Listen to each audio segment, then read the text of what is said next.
Isang aso naging malapelikula ang buhay matapos maulila sa kanyang yumaong amo. Tila hango sa sikat na pelikulang Hachiko ang buhay ng aso na si Milo dahil katulad ng bida rito, nahirapan din si Milo na ipagpatuloy ang kanyang buhay matapos maulila sa kanyang amo. Kung ano ang buong kwento, alamin! Sa isang sumikat na video sa social media, mapatutunayan na pati mga hayop ay mayroon ding pakiramdam katulad na lang ng aso na si Milo na bakas ang tamlay at lungkot sa muka at mga mata. Sa nasabing video na in-upload ni Rafael Zurbano, napag-alaman na yumaon na pala ang amo ni Milo kung kaya tila balisa ito habang nagpapalaboy-laboy sa kalsada.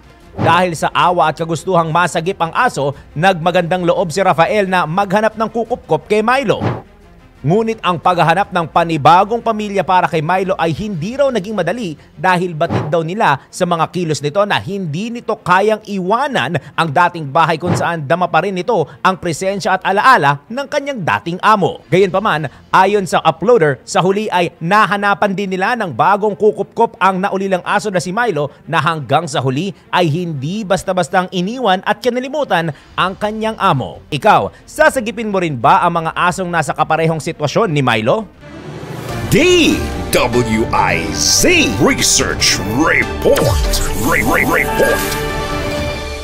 Thanks for watching. Ito po ang Aliw Broadcasting Corporation stations DWIZ 882, DWIZ News FM Regional, Home Radio 97.9, DWIZ News TV at Aliw Channel 23 nationwide. Kami po'y nagbabalita ng tama, naglilingkod ng tama. Like, subscribe, and follow.